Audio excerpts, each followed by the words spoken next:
Je vous remercie. Enfin, Hélène Zannier.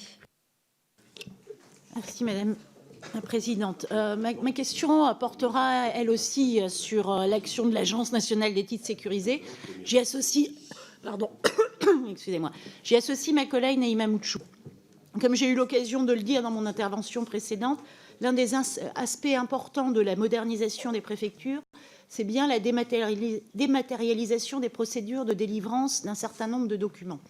Cette dématérialisation repose sur l'un des opérateurs principaux du programme, à savoir la NTS.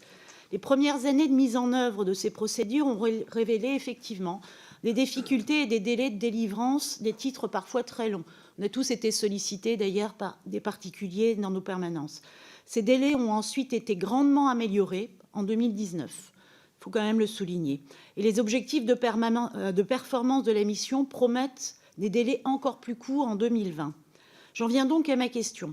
Quels sont les objectifs du ministère en matière de délivrance des titres sécurisés et comment compte-t-on s'y prendre pour les atteindre en 2020 ?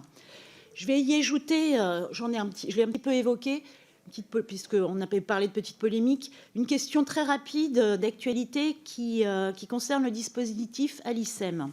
La future application numérique permettant la reconnaissance faciale relève en effet, elle aussi, de la NTS. Le lancement prochain de l'application semble avoir défrayé la chronique. Ces réactions qui ont été provoquées, est-ce que ça pourrait provoquer pour vous une remise en cause ou une évolution du programme? Et le cas échéant, quelles conséquences cela aurait sur les crédits mobilisés pour la création de cette application? Je vous remercie. Je vous remercie. Donc, il n'y a